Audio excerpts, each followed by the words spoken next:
program, how the House of Representatives deliberated individual budget of each agencies, how the House of Representatives went on to participate in the bicameral conference, and how the House of Representatives ratified the result of the bicameral conference committee, Mrs. Hindi Speaker. po ba ang nagre-rekomenda sa Kongreso ng National Expenditures Program ay ang Pangulo? It is called the President's budget, Mr. Speaker. So but it I is don't the think President's budget, and it's a fact that 48,243,000 was allocated for the first district of Leyte because he is the cousin of the President, and 30 billion was given to the first district of Ilocos Norte, the son of the President, and it will not happen if they are not a political dynasty. Mr. Speaker, if I was not observing my Ramadan, Mr. Speaker, I could have also shout as loud as Congressman Irice. If I may, but because if I may, I'm Mr. passing Sponsor. a Ramadan, I'm prohibited, Mr. Speaker. Mr. Sponsor, Allow me first, Mr. allow Speaker. me first. May I remind the gentleman to stop, to bring down the decibels a bit. Na nakasaad sa Article 2, Section 26 ng 1987 Constitution ng mga sumusunod. The state shall guarantee equal access to opportunities for public service and prohibit political dynasties as may be defined by law. Ang tanong ko po ay napakasimple. Tama po ba na ang utos ng konstitusyon sa Kongreso ay magpasa ng batas na magbabawal sa political dynasties? Tama po yun, Mr. Speaker. Hindi po ba sinabi ng konstitusyon na i-regulate lamang ito? Hindi rin po sinasabi na bigyan ng limitadong pahintulot, kundi malinaw na sinasabi ipagbawal ang political dynasties. Tama po ba ito? Yeah, full stop po. Ang sinabi po ng Constitution is to prohibit anti-political dynasty law as may be defined by law. Ang doon po yung definition is pagkarapatan na binibigay sa atin, mandato na binibigay po sa atin ng ating Constitution kung paano po natin to bibigyang buhay itong anti-political But it dynasty. should prohibit. Pero if I may be allowed, Mr. Speaker, pero siyempre, kung wala pong absent po talaga yan sa Constitution, babalikan din po natin yung intent ng batas na iyon. Tama po. Ang intent po ng batas na iyon, titingnan po natin kung paano po nagkaroon ng diskusyon ang mga framers ng Constitution. Sinabi po nila is hindi po complete absolute abolition. Ito po ay regulation, Mr. Speaker, Your Honor. Ang intensyon nila ay pigilan ang konsentrasyon ng kapangyarihan sa ilang pamilya. Dahil Tama po ito yan. ang isa sa mga ugat ng korupsyon, patronage politics, kahinaan ng political parties at kawalan ng tunay na kompetisyon sa politika. Ito po yung arguments ng mga framers ng Constitution. Tama po yun, Mr. Speaker. Ang layunin ng probisyong ito ay buksan ang politika sa mas maraming Pilipino, hindi upang i-institutionalize ang kapangyarihan ng mga political clan. Tama po? Tama po yan. Ngayon po, Ginoong Sponsor, ayon sa bersyon ng inyong committee, pinapayagan pa rin ang mga magkakamag-anak hanggang ikalawang antas ng consanguinity o affinity na sabay-sabay humawak ng posisyon sa gobyerno basta't magkakaibang antas o posisyon. Tama po ba yon? Tama po yan, Mr. Speaker. Halimbawa, isang miyembro ng pamilya ay pwedeng tumakbo, manalo sa posisyon ng national, for example, senador. Halimbawa, si Senador de la Cruz. Tama po ba yun? Tama po, Mr. Speaker. At Maaari din yung po siyang matalo. ang kanyang anak ay pwedeng tumakbo at manalo bilang gobernador, makaupo bilang gobernador. Pwede po yun? Pwede rin pong tumakbo at matalo. Hindi, pero pwedeng maupo. Pwede pong manalo at matalo. O nga po, pwede nga pong, pag nanalo, mauupo. Tama? Tama So, po. sabay Pero pag- sila. Tama po. Isang senador, isang governor. Tama? Tama Sabay po yun. sila. Pwede pong maging sabay, pwedeng hindi magsabay, pwedeng matalo yung isa Hindi sa nga po, kanila. kung mananalo, sabay sila, pwede. Kung yung frame of mind nyo po, ang gusto nyo Hindi po po, yun ang frame. Ang tinatanong ko lang po, simple lang. Kung sabay silang manalo, sabay silang makakaupo. Tama? Hypothetically, posible mangyari po. Mr. Yes. Speaker. Oh. At nangyayari po yan. Tama Marami naman po, Mr. Speaker. Marami pong, may senador po, mayor, ang asawa. Tama po? Tama po. Ayun, tama. At yung kanyang isang anak, pwedeng maging congressman sa District 1 ng kanilang probinsya. Tama rin po yun. So, tatlo na sila. Yung isa pong, yung asawa nung kanyang anak ay pwedeng tumakbo rin sa District 2 at manalo, makakaupo rin po. Posible rin po, Mr. Speaker. Apat na. Pero let me, kung marapatin Hindi po, hindi po. Ang tinatanong ko po, hypothetical to. Pwedeng apat. Okay, Di ba? O, pwedeng apat. Ngayon po, yung kanyang apo, tumakbo rin at nanalo bilang mayor nung capital town. Pwede pa rin po ba yun?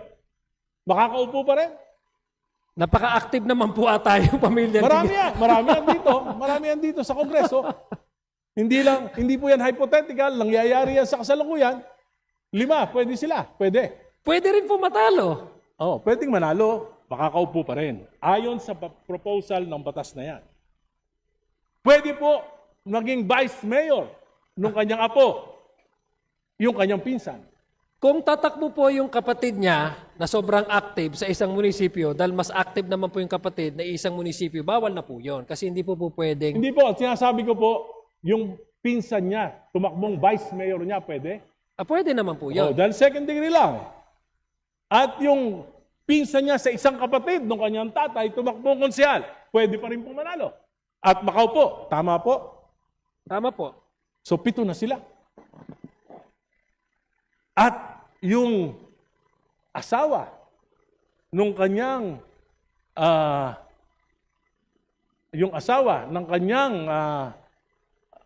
ang kapatid ng kanyang asawa ay tumakbo naman bilang barangay captain. Pwede pa rin.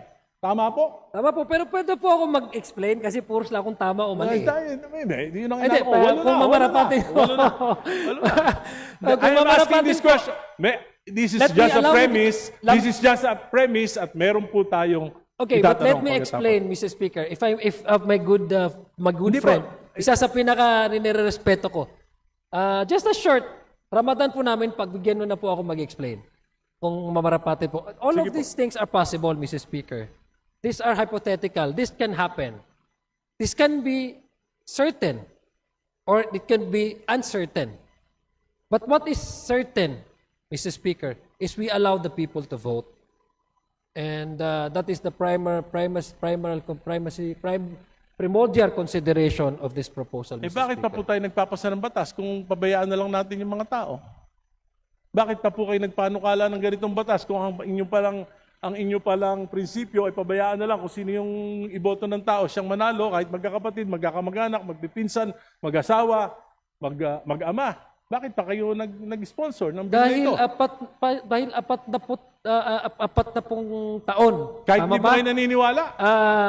Naniniwala po ako dahil ang Constitution po ang nagsasabi, Mr. Speaker. It's not even your decision, Mr. Speaker. It's not even the decision of Congressman Irice. It's not the decision of this representation. It is what the Constitution dictates. Okay, And that is what we're trying to provide, Mr. Speaker, Your Honor. Tama po. Naniniwala po ako sa sinabi nyo, pero sabi ko nga po, may certain parameters, yung mga framers ng Constitution. Dapat it will prevent the monopoly of power. Ngayon po, kung ikaw, Gobernador, yung iyong pamangkin, Vice Governor, yung pinsan, Bukal, yung iyong anak, Mayor, yung isa mong pamangkin, Vice Mayor, yung isa mong pamangkin ay kapitan ng barangay. Tapos sa kabila naman, ang congressman, kapatid mo. Sa kabilang distrito naman, ay yung iyong anak. Wala po bang monopoly of power doon? Mr. Hindi Speaker, ba, yun po ang tanong ko. May monopoly ba of power doon o wala? no, because, Mr. Speaker, I'll give you the straight answer. Monopoly resides when the power to appoint resides and exercised by one person. That is monopoly. But we allow the people to vote. The primary reason is, again, the sovereignty of the people and the primacy of the right to vote under Section 1, Article 2. Kung may monopolya po, Mr. Speaker, ay kung i-appoint ito at ang magde-decide lang po ay isang tao na paupuin ang ang kapatid or anak or asawa sa isang posisyon, that is an abuse of power. That to me is a blatant abuse of power and a monopoly. The most dangerous form of monopoly. But this time we present individuals to the voters and the voters vote. That's what the Constitution So, says. hindi And po that's what I'm kailangan, trying to- yung that is sinasabi what niyo I'm po, hindi trying na to kailangan provide. itong batas na ito. So in terms of what now, Mr. Speaker, based on the status quo, I am just for the sake of argument, Mr. Speaker, that could be what could be described as something that is predominantly controlled by one family. But since we don't have the anti-political dynasty as of yet, there's no point for us to really say that this is dominated by one family. Maybe many offices, Mr. Speaker, are being handled and occupied by the same family. Predominantly, very active ang family nila. But domination in monopoly is also a gesture of one exercising that power to make sure that the sensitive positions are occupied by blood relations that would give him or her undue advantage over these resources. Yun lang, I'm just... Ngayon po, ang ibig sabihin- pag mayroon po tayong anti-political dynasty, talagang meron na po tayong definition kung ano po yung abuse of Subalit power. yung sinasabi niyong abuse of power in appointments, ay yung sinasabi niyo, May nepotism na po tayo, Mr. Speaker. so ano magagawa ng batas na yan? Hindi ganun din, pareho lang. ang Whether there is a law or not, ganun pa rin. It's the same thing. Mr. Speaker, If your definition of monopoly of power is just on the appointments, eh di pareho lang, may batas o wala. no, that is exactly what I'm trying to do because monopoly really resides if one person exercises that authority to appoint a certain relative just so that they can have actual access to resources. That is monopoly, Mr. Speaker. That is very much against the law of nepotism, di ba, Mr. Speaker? But that is precisely one because that is precisely the issue. In-exercise undue advantage ng isang tao. Kaya walang nepotism eh. Ito kasi eleksyon. Hindi ito isang tao. And by the way, Mr. Speaker, it's not the family that decides who run. It's the candidate actually that provides CONA. Because remember, Mr. Speaker, Your Honor, the COMELEC requires one candidate to provide the certificate of acceptance and nomination. If you don't have that, probably the tendency you will be described as a nuisance candidate. there are many No, Mr. Speaker, my point here, Mr. Speaker, is that the reason why we allow all of this because number one, the subdivision under our political system, 7160, is the autonomy of each political unit. It has a separate constituency. It has to exercise its mandate. It has an internal mechanism and regulation to run their affairs, not necessarily connected with the one or neighboring LGU. That's how the structure of our political units under the 1971-60, Mr. Speaker, of the Local Government Code. We also attach that in order that we can balance it out with the right to vote and the right to be voted upon. And I've mentioned earlier, Mr. Speaker, there are several bases, not only in the Constitution, Section 5 on the suffrage, Section 1, Article 1, but there are other treatises internationally which we are the party or signatory of this covenants, the civil and political rights, etc., stating, Mr. Speaker, that there shall be no law abridging the right to vote and to be voted upon, Mr. Speaker, Your Honors. The anti-political dynasty, as may be defined law, is a regulation and that's not an absolute prohibition.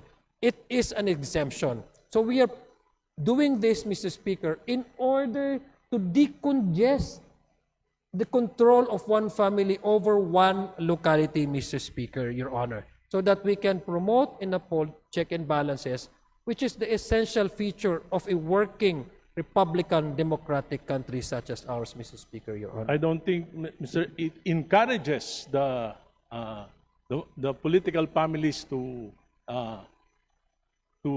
engage more of their family members to run for public office. Anyway, Mr. Speaker, ang isa po sa mga pundasyon ng demokrasya ay check and balance. Naniniwala po ba kayo niya? Tama po yan, Mr. Speaker. Kung ang presidente po, ang kanyang pinsang buo ay speaker, at ang kanyang anak ay majority leader, nagkakaroon po ba ng check and balance? Unang-una po, yes po, dahil unang-una, ang magkakaiba-iba naman po ng jurisdiction, itong eheukatura, legislatura at ihikutibo. Pasensya na, hindi po ako Tagalog, Maranao po ako, kaya ihukitibo at lehislatura, Mr. Speaker. Sa tingin niyo po ba yan ay hindi magdudulot ng pag-abuso? Wala naman po dahil may internal mechanism and arrangement po ang bawat institution na ito. For example, bigyan ko yung example, halimbawa, 2023, 2024, 2025. Ang total allocation po ng First District of Leyte kay Speaker Martin Romualdez, nung siya ay Speaker, ay 48,243,911,000. Yan po ang total allocation sa loob ng 3 taon. Yan po ang pinakamahirap na probinsya. Swerte na maka 3 bilyon, 4 na bilyon sa isang taon. Bakit nangyari ito? Bakit hindi equitable yung distribution pagdating kay Speaker Romualdez? Dahil siya ba ay pinsan ng presidente? Di po. Ako hindi ko nakikita ng ganyan dahil unang-una Ano po? po may proposal po ng National Expenditure Program. Ang National Expenditure Program ay naalat po nila ang kanilang budget sa bawat probinsya based on the recommendation ng Regional Development Corporation. Nandyan po yung wealth ng kanilang area. Nandyan po yung return taxes na kinakukuha. Nandyan po yung lahat po ng mga possible revenues na nakukuha at nabubuo para ibigay po sa share ng isang area na iyan. So, hindi ko po alam kung bakit ito magkakaroon ng issue ng check and balances dahil unang-una, magkaiba po ang institution, ang nag-approve naman po ang Kongreso at wala naman pong kinalaman dito ang ating Pangulo pagdating po sa pag-appreciate ng bawat distrito kung kailan o ano ang kanilang magiging Hindi po proyekto. bang Sa palagay ko po, that is far-fetched conclusion, Mr. Speaker. I Hindi po understand ba that ang they are, Mr. Speaker, allow me first to address this question. I understand that there are members here who are more biased about this and they want to make this as something political. But I don't think this is something that we can actually attribute the President to the issue of the 2024, 25 elections, although this is a separate discussion altogether. But I'm just giving way to our good gentleman because he premised it on the anti-political dynasty. Again, the straight answer is it has no bearing whatsoever. The President being the cousin of the former Speaker of the House of Representatives, how the House of Representatives receives the National Expenditure Program, how the House of Representatives deliberated individual budget of each agencies, how the House of Representatives went on to participate in the bicameral conference, and how the House of Representatives ratified the result of the bicameral conference committee, Mrs. hindi Speaker. po ba ang nagre-rekomenda sa Kongreso ng National Expenditures Program ay ang Pangulo? It is called the President's budget, Mr. Speaker. So but it I is don't the think President's budget, and it's a fact that 48,243,000 was allocated for the First District of Leyte because he is the cousin of the President, and 30 billion was given to the First District of Ilocos Norte, the son of the President, and it will not happen if they are not a political dynasty. Mr. Speaker, if I am Family. not, if I was not observing my Ramadan, Mr. Speaker, I could have also shout as loud as Congressman Irice. If I may, but Mr. because if I may, I'm Mr. passing Sponsor. a Ramadan, I'm prohibited, Mr. Speaker. Mr. Sponsor, Allow me first, Mr. allow Speaker. me first, may I remind the gentleman to stop, to bring down the decibels a bit. Shouting will not do us an advantage here. Let's debate in a proper way. Just a friendly reminder. Thank you.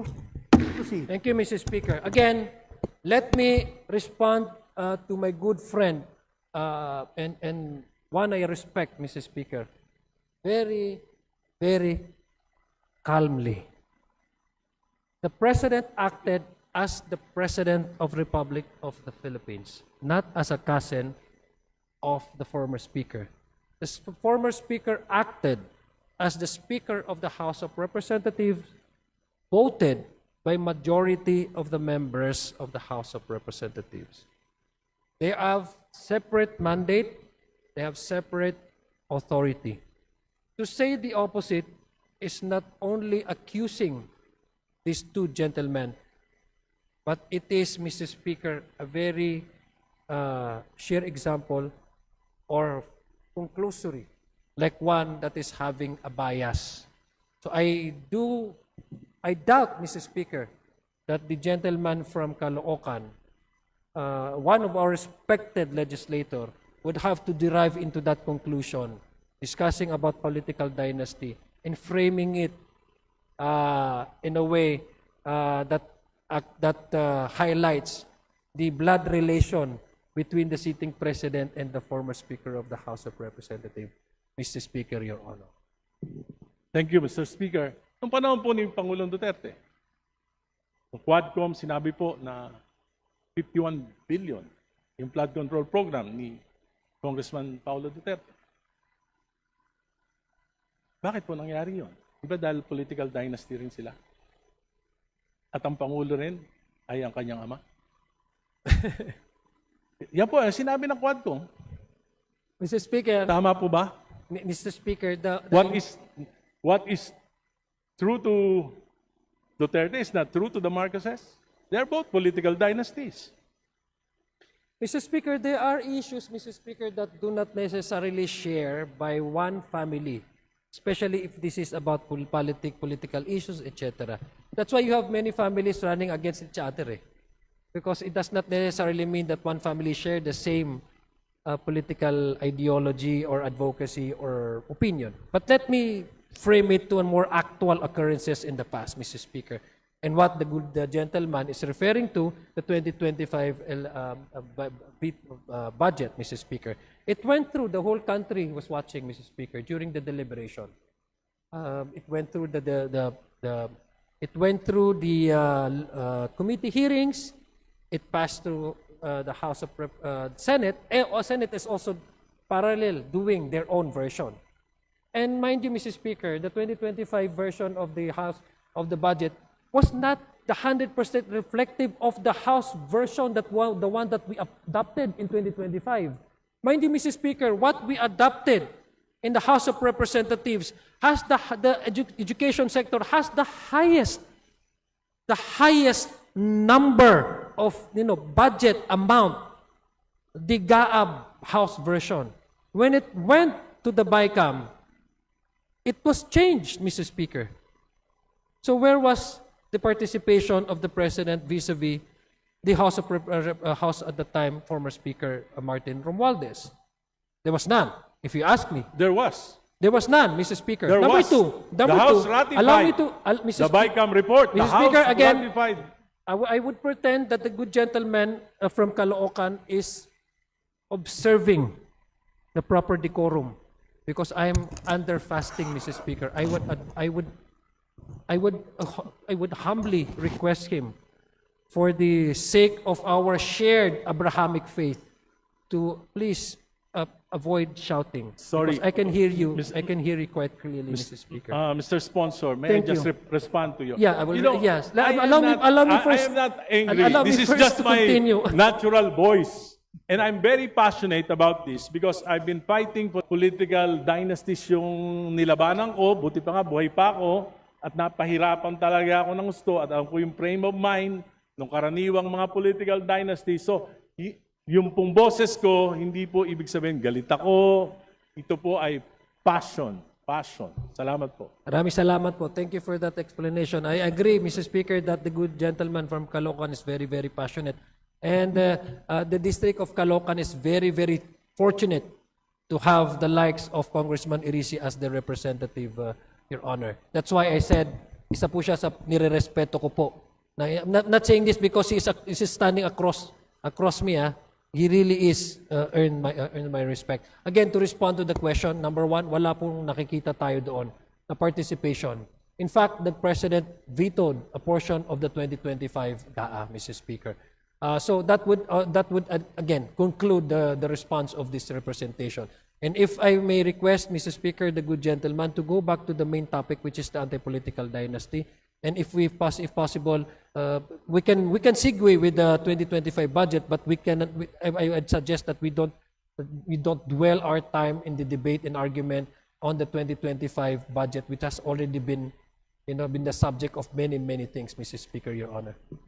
Mr. Speaker, I'm just trying to point out that political dynasties breeds corruption.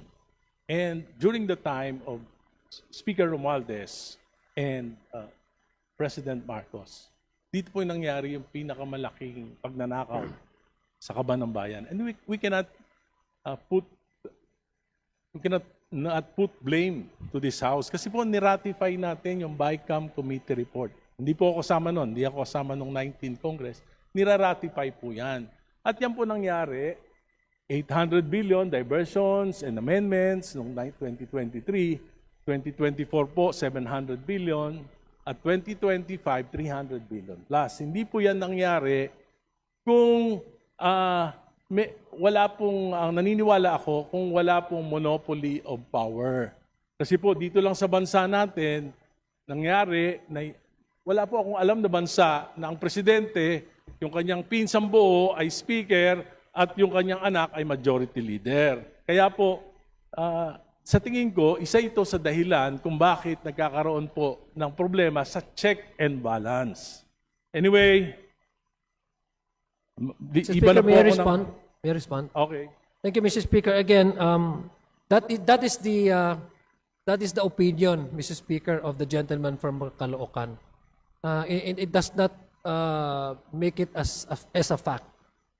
All of us are entitled to have our own opinions, and that is his opinion. My opinions differ from that of the gentleman from Caloocan. And let me just quote, Mr. Speaker, because I was reminded by one of the participants in Carmona, Mr. Speaker.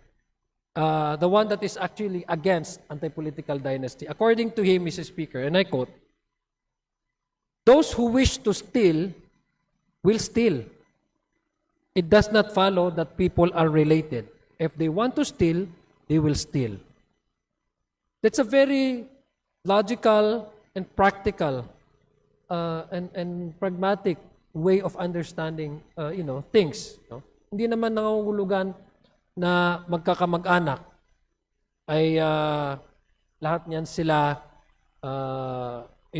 magnanakaw. Kasi kung magnanakaw ang isang tao, hindi kinakailangan maging anak ng hari palag magnakaw. Kung ayaw magnakaw ng tao, maski hari yan, hindi yan magnanakaw. And I'm sorry to Congressman Benny Abante, let me quote a passage in the Bible, the story of King Solomon.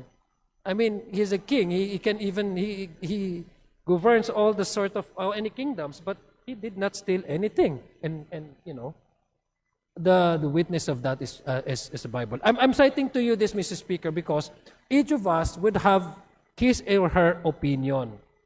And this opinion cannot be treated as a fact. So that is the opinion of the good gentleman from Caloocan, which I respect.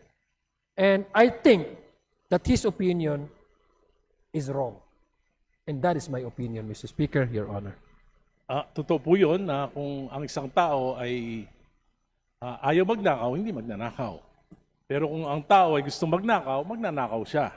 Pero mas madaling magnakaw kung yung tatay mo ay yung nakabantay sa kaban ng bayan at yung tiyuhin ay siya namang may hawak ng susi. Anyway, I'll go to the next item. Equal access. Ang parehong provision ng konstitusyon ay nagsasabi rin na dapat garantihan ang pantay na pagkakataon ng mga mamamayan na kapagsilbi sa pamahalaan. Ngayon po, kung governor, vice governor, magpinsan, mayor, kapatid, tatay, congressman, kapatid, congressman, yung lolo, senador, saan pa po papasok yung mga leader kabataan, mga profesional, mga reform advocate, yung mga magagaling na mamamayan na gusto rin maglingkod pero parang wala nang mapasukang pwesto, baka yun na lang mga konsekonsyal at mahirapang manalo dahil karamihan po dito ay dominado na ng, kung hindi na po political parties ngayon, sana kung political, liberal, nationalista, PDP, hindi na po. Ngayon po, meron na ring mga local political parties controlled by political dynasty. Saan po papasok itong mga to? Mr. Speaker, in the 1935 Constitution, Mr. Speaker, we only have two party systems, the Nationalista and the Liberal Party. In the 1987 Constitution, we made it into multi-party system precisely because it should be coincide with the provision in the Constitution to allow everyone for equal access to opportunities, including public service through electoral processes. Mr. Speaker, there's no preclusion. There's no prohibition for anybody to run. No? Lahat naman po pwede. Yung magagaling from the other sectors, kung halimbawa sabihin natin na overcrowded ng politika, halimbawa ng family, yung mga posisyon, paano naman yung ibang political families o ibang kandidato, saan sila pupwesto? Pupwesto naman, pwede naman po sila kasi ang halalan, kung nasa sa tamang taon ka, edad, wala ka namang kaso, hindi ka naman madideclare nuisance, at meron ka namang partido na nire-representa at nininominate ka ng partido mo, pwede ka naman tumakbo. Wala naman nagsasabing bawal eh. Kaya nga po, ang aking kasagutan sa aking kaibigan at mukhang tutulungan po niya ako dito, kailangan natin i-pair itong anti-political dynasty. Balikan po natin yung campaign finance. Kasi isa po yan sa mga issue na kailangan natin tingnan para ma-level yung playing field, yung gustong tumakbo, magkaroon ng better chance. Kasi naniniwala man po talaga ako kay Congressman Irice, meron talagang mga qualified na candidate na because they don't have that resources, ay wala silang pagkakataon na manalo. So baka pwede natin balikan yung mga electoral reform measures tulad po ng campaign finance, strengthening political system, Mr. Speaker, Your Honor. Tama po yun sapagkat, Mr. Speaker, kapag ka nagpapalit-palitan yung isang pamilya sa dekada-dekadang mga eleksyon, talagang mahihirapan dahil sa name recall pa lang, talo ka na. Di ba? Pangalawa, yung financial resources, nagagamit yung pondo ng bayan, AKAP, AIX, TUPAD, di ba? Ganun. At mga proyekto. At ito po ay nagpapalakas ng kasi po yung mga political dynasties, ang aking pananaw, para manatili sila sa kapangyarihan, gagawin nila ang lahat eh. Kaya mapasok na po dyan yung corruption, patronage, politics, at ang hindi na po yung kaunlaran ng bayan kung minsan yung naasikaso, kundi yung political dependency ng mga mamamayan para hindi sila matanggal sa pwesto, manatili sila sa pwesto. Kaya nga, pagkatagal-tagal na nila sa pwesto. At makikita nyo, yung pinakamahihirap na bayan sa ating bansa ay pinamumunuan, pinagaharian ng mga political families.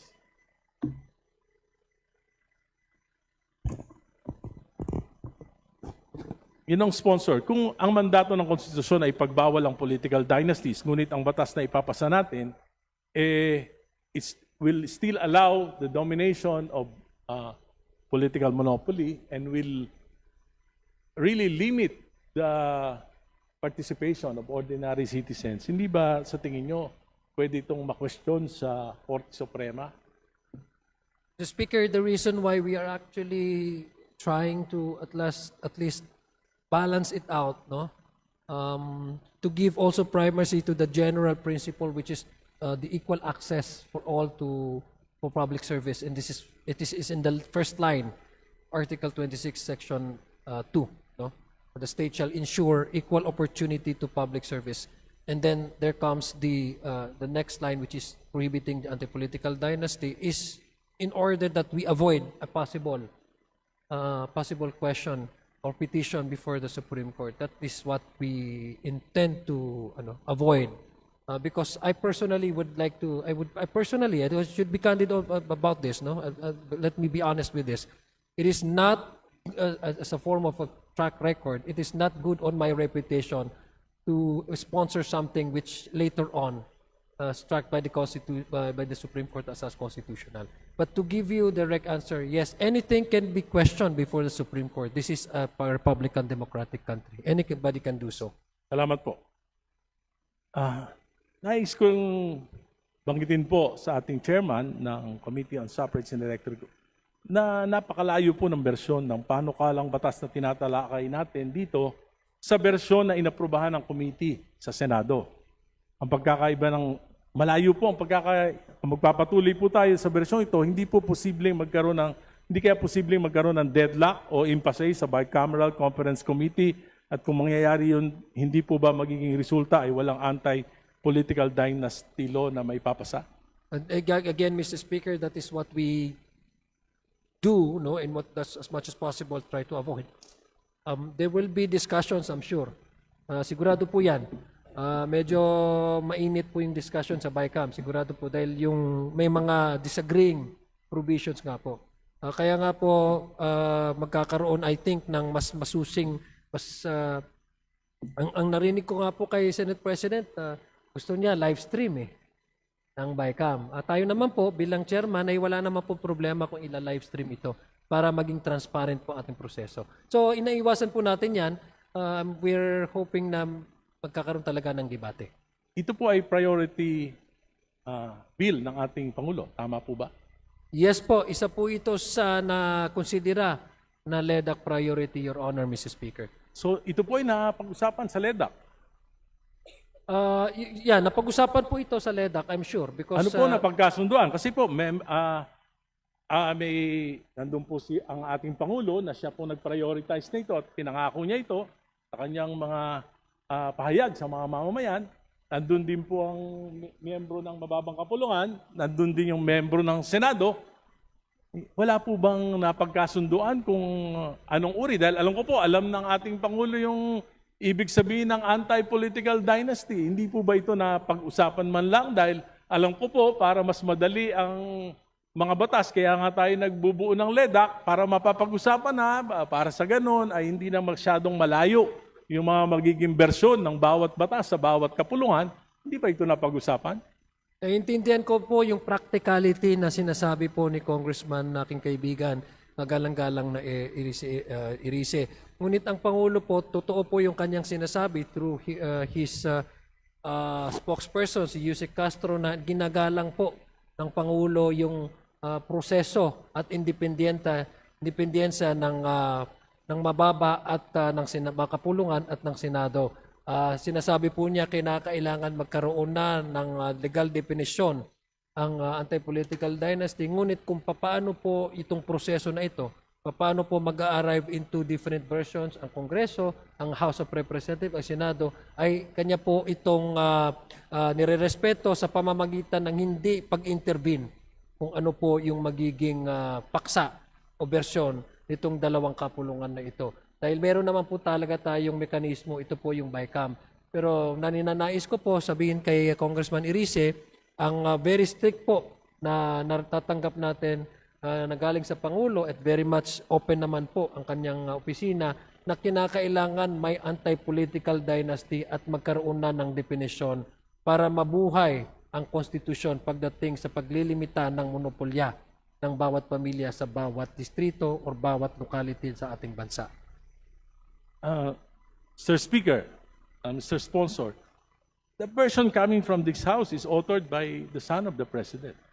That is correct, Mr. Speaker. And he did not consult the President on what is on the President's mind in prioritizing this particular bill.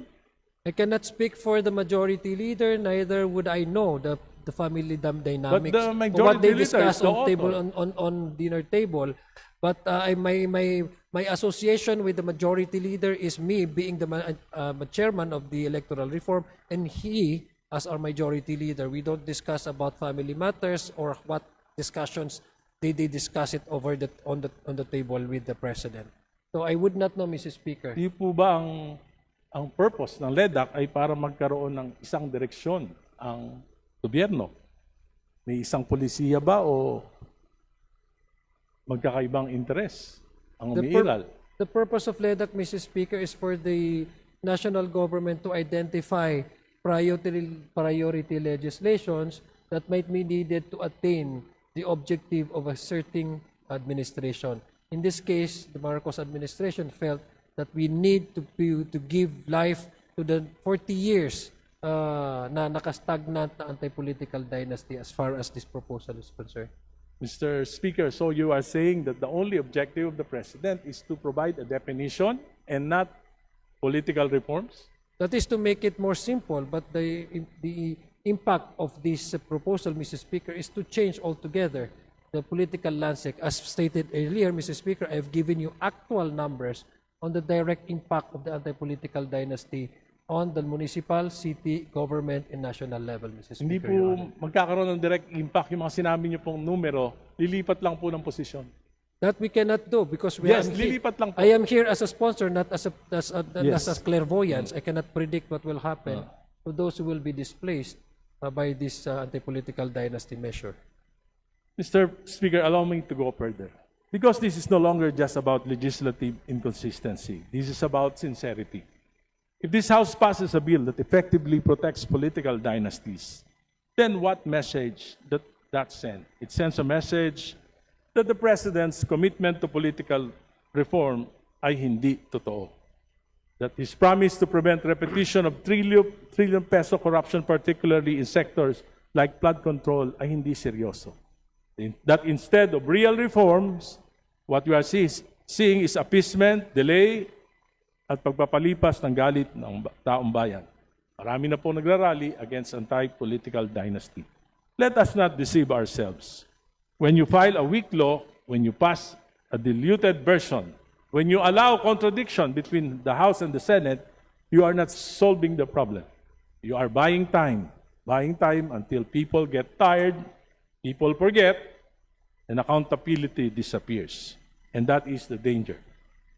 Because corruption thrives not only in secrecy, but in delay, distraction, and deception. Mr. Speaker, ulitin ko po. Bilang pagwawakas, ulitin ko lang po, mabuti. Kung may papasa natin yung batas na ito, ay kung ako po ay tatakbong governor at nanalo, makakaupo ako. Sana manalo ka. Kung manalo po. Okay? Hypothetical question. Kung ako po ay tumakbong governor, nanalo ako, makakaupo ako. Tama po? Pwede? Yes, kung manalo po kayo. Kung yung anak ko ay tumakbo na congressman sa 1st District at nanalo po, makakaupo din po? Yes po, kung manalo. Pwede po? Kung manalo po. Dalawa na kami. Yung isa ko pong anak, dalawa lang po yung anak ko, tumakbo naman sa District 2 ng Caloocan at nanalo, makakaupo din po. Kung manalo po siya. Manalo po. Tama, Manalo po tatlo siya. na kami. Yung asawa ko po na hindi nakikialam sa politika dahil sa batas na may papasa na ito, nagka-interest na. Biglang tumakbo na senador. Pwede pa rin manalo at makaupo yung asawa. Naku, ang laki ng gastos nyo, Manong Oo, Geres, di bali po. Manong Egay, ha? Pero pwede po. Kung manalo po siya. Yung pamangking ko po at tumakbo ng vice mayor ng Caloocan, nanalo. Pwede pa rin po makaupo. Kung manalo po siya, and I hope that is not your plan, ha? Hindi nga po. Medyo malaki yung gagastos. Na-encourage po ako sa batas nyo eh. Sa panukala nyo. Pwede. 5. Kung mananalo po, kasi ang taong bayan po ang magde-decide, Kaya nga po, Mr. Speaker, Your tanong mo Honor. nga lang po kung pwede. Pwede po. Tama po, kung siya po yung pinoto ng ating taong bayan, sila po yung may kapangyarihan. So tama po, mananalo po kung At binoto yung ng taong bayan. sister-in-law ko po, kung tumakbo pong mayor at nanalo, pwede pa rin makaupo. Pag nanalo po at binoto siya ng taong bayan, mauupo po talaga siya. So, ito po ay hindi po anti-political dynasty law. It will institutionalize political dynasties. At palagay ko po, nagpinoyhenyo tayo, pwede ka na pwede. Kaya ang final na sagot ko po, hindi to anti-political dynasty law. Ito po ay isang budol. Budol. Salamat po. Maraming salamat po. Allow me to respond, Mr. Speaker, to the opinion of my good friend, Congressman Egay Irice. There's never been any anti-political dynasty in this country for 40 years. This is the first time that we are providing that measure, that policy, state policy, so that we can actually decentralize, decongest, and weaken the control of family over political resources over one political unit, Mr. Speaker. And to say the least is, to me, Mr. Speaker, does not have any point of reference. It does not hold any water. Because the current setup, Mr. Speaker, is allowing each and every one, regardless of whether or not you are a son, you're a daughter. This time, we have spelled out that there's no way a relative without the second degree of consanguinity and affinity be allowed to occupy public office. And that is progressive to me. That is progress. That is moving towards to none, to zero, to something, Mrs. Speaker, Your Honors. We may differ our own interpretation. We may oppose this proposal. But what is certain, Mrs. Speaker, what is certain is we allow the people to choose their leaders, and we disallow any family that would control resources of one political family simply because of their chances of winning, simply because that they are dominant in one particular family. And that is what we intend to break: concentration of powers, Mr. Speaker, without necessarily preventing, disallowing, or curtailing the right of the Filipino people to exercise their preferential right. As a Republican democratic state, the right to vote is the most important right of all.